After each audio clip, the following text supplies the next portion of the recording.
Sveiki, labdien! Prieks jūs redzēt šodien šeit visus. Redzu, ka šeit ir daudz pazīstamas sejas un daudz jaunas sejas. Īsumā par to, kur esat atbraukuši. Esmu no energoefektivitātes centra. Tas, ko mēs darām, mēs izglītojam savus klientus efektīvā enerģijas izmantošanā. Mēs skolēniem, studentiem vadam ekskursijas, apmācības par dažādām lietām, bet mūsu juridiskiem klientiem mēs vadam šādus seminārus gan paši, gan sadarbībā ar mūsu sadarbības partneriem. Visas lietas lejā ir mūsu sadarbības partneri izstādīts, nekas nav pirkts, jūs visi varat apskatīt, nākt jautāt, konsultēties par tām. Un arī šodien mūsu seminārs ir par, kā redzu, aktuālu tēmu, jo auditorija ir diezgan pilna. Atgādināšu arī, kad mūsu semināriem droši reģistrēties laicīgi, lai rezervētu savu vietu. Lai visiem pietiek, lai mēs zinām, cik apmeklēt ir seminārs. Un tad pieteikšu mūsu sadarbības partneru vadītāju uzņēmumu Arturu Gradzenu, lai viņš iepazīstinātu par uzņēmumu un par to, kas šodien būs seminārā. Labdien! Mani sauc Artūrs. Mēs ar šīm lietām, hermētiskumu, māju, siltumu, saglabāšanas problēmām nodarbojamies kaut kādus 15 gadus. Palīdzam atrisināt dažādas komplicētas, sarežģītas situācijas. Un šeit ir izdevies pieaicināt Lūdenu, pie kuru mēs vairākus gadus jau braukājam paši mācīties.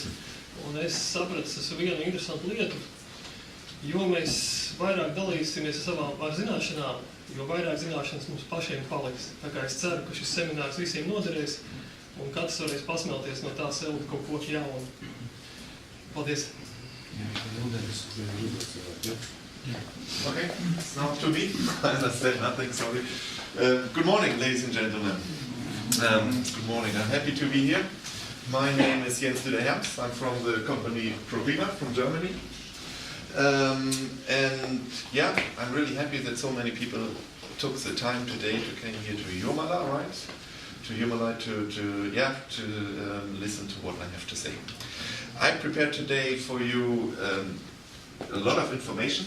My main idea behind the seminar is, of course, on the one hand to present you the products, but the main idea is to explain you more about the building physics, about how a construction is working, and why these high insulated modern buildings are more complicated to realize than these old buildings where we had no airtightness and only a thin layer of insulation.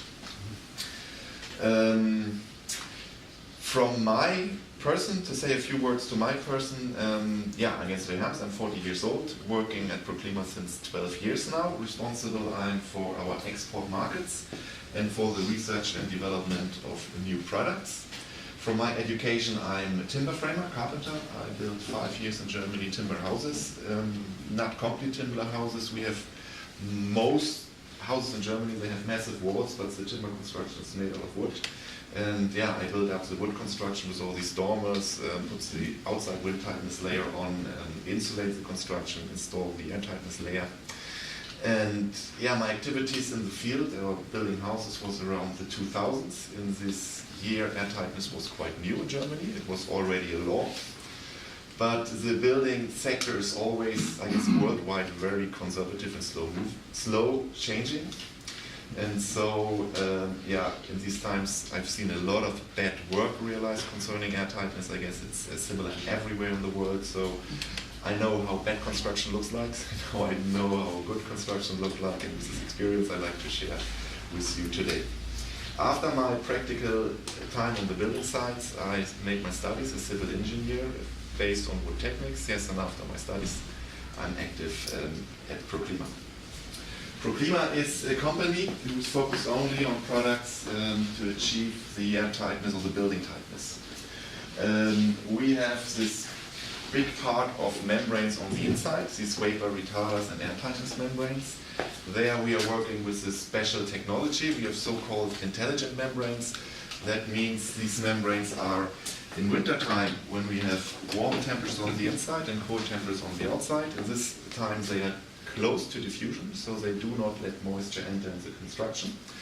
But in summer, when we have sun energy on the outside and we found the back diffusion stream, our membranes can react on this back diffusion, change the molecular structure, become open to diffusion, and allow by this a big amount of moisture to dry to the inside of the construction.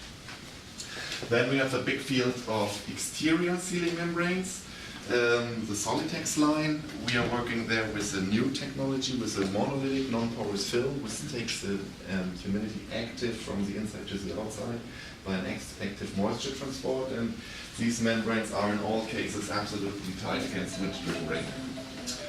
Besides the membrane, it's of course important to have a lot of adhesives to make the connection between the membranes airtight and to realize all the penetrations, connect the windows airtight to the buildings, and realize the penetrations by pipes and cables through the airtightness membranes. Yeah, and with the systems we offer complex solutions for achieving building tightness in the building scenery. We are active with these products in now more than 40 countries worldwide. It started from New Zealand Australia, Japan, South Korea, Taiwan, Brazil, Chile, Mexico, USA, Canada, a little bit in Russia, but our main markets are of course Middle Europe, from France to Finland and the Baltic states.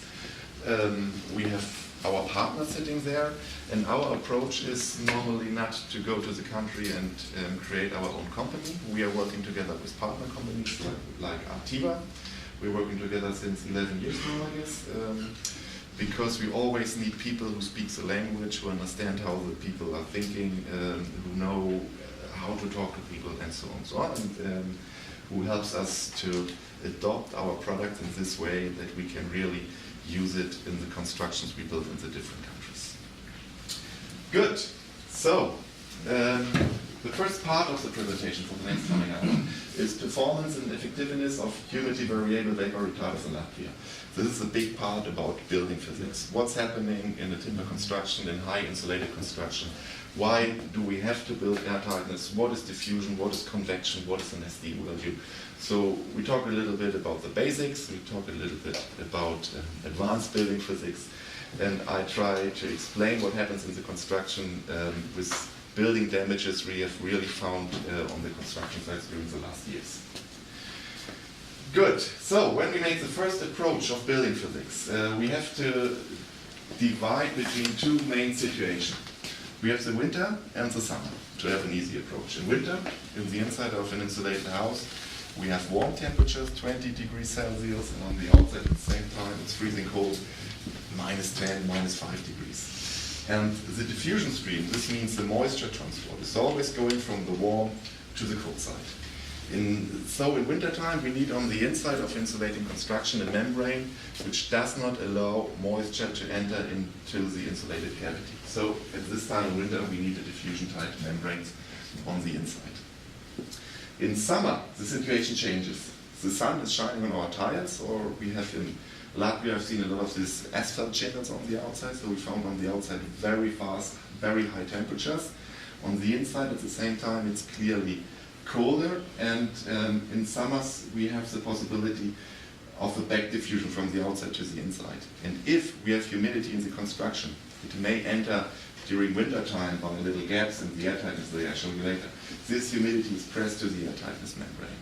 And when we have at this time on the inside a membrane which can react on this moisture, change in molecular structure, it allows a high drying back to the inside. And that's how building physics and construction is working. In winter, diffusion from the inside to the outside. In summertime, we have the possibility to activate a high drying back potential to the inside. Of course, besides these membranes, we always have to think in systems. The membrane is only part of the systems. We only need to have glues to make connections to some adhering materials, and we need some tapes to seal the overlaps constantly. Important is, on the other hand, when we are building, we are installing these membranes on the inside of the building, that we do not have emissions which are hazardous for our health. Especially when we talk about glues, it's important that the glues do not bring materials in the air that may cause allergy or anything else. And so our products are tested to emissions and from the Sentinel House Institute. So when we're using the systems in our glues, we do not have any issues with decrease of our quality of the inside air. Good. Our slogan is ProClima and the insulation is perfect. To understand why we choose it, it makes sense to take a closer look how an insulation material is working. And if we take a look at insulation material, it exists of the material itself. It can be cellulose, it can be wood fiber, mineral wool, stone wool, whatever, and a lot of air, which is found within this insulation material. This is the same principle we know from a pullover made out of wool. When we wear a wool pullover in wintertime, the pullover has kept the air on our skin is heating up the air, and so, yeah, the pullover has this heating effect. But what happens if we go with the pullover in an area where the wind is blowing? The wind is blowing through the wool structure of our pullover, transports the warm air to the outside, and we start to freeze at once. What are we doing? We're taking windbreaker. It must be very thin, and it mustn't be very thick. It's enough when it's very thin, but airtight, so that the air cannot blow through the wool of the pullover and the heating effect starts at once. And the same principle is existing as well when we go to insulation material on the building site. Only an insulation material which is protected against air movements has a 100% insulating effect. And if we take this knowledge and we create the perfect component, we come very fast to this structure. This is a cut through a roof. We have here the timbers, and the space all between the timber is filled with an insulation material, and this insulation material is protected from the inside with an air tightness and diffusion controlling membrane, and on the outside with a diffusion open wind tight membrane. And both membranes are important. Air tightness on the inside doesn't allow the warm air to stream to the outside without control, and the wind tightness membrane on the outside protects the insulation against the wind washing effect, especially if we have a ventilation area between the roof cladding, the tiles or the metal roof or whatever, and the insulation. Here we have normally a ventilated cavity, and if we do not have a wind tightness membrane, first 4, 6, 5 centimeters would be ventilated from the outside as well, and the effectiveness of the construction would be reduced. Yeah. This is a perfect component. But we normally found another situation on the site. So the planning is normally perfect. So we have wind tightness on the outside, we have air tightness on the inside, but for some reasons air movements from the inside to the outside are possible. Different reasons could be responsible for this. And if we have air movements, we have to face two main negative aspects. The first is, of course, we need more energy for heating the house than expected, because the warm air can stream out to the outside without control. And the second, more negative effect is that we may find building damages due by moisture, because the warm air streams in, cools down, we found the dew point, and we have a big moisture transport in the construction. And how is this working and how negative these effects are, I'd like to present to you in the next coming 20 minutes. The first look we take is about the insulation effect between a complete airtight and a non-airtight construction. And it was researched by the Fraunhofer Institute in Stuttgart, the Institute of Building Physics. And in this institute, they had 2 climate chambers. And these 2 climate chambers have one connection of 1 square meter. And in this connection, they built in the following wall component. It was 14 centimeters mineral wool. At this time, in the year 1989, it was a lot. And on one side, they installed a perfect airtightness layer. It was a PE foil, a PE sheet on this time. And then they created in the climate chamber on one side minus 10 degree, a winter outside climate. And on the other side, where the airtightness membrane is, they created a winter inside climate of plus 20 degrees. And then they calculated how much energy do I need to keep this temperature difference stable, and then they measured how much energy do I need in reality to compare both the reality with the scientific approach, and they have been very happy because with the perfect airtightness and they found out this construction has a U value of 0.3 watt per square meter in Kelvin. So everybody was happy.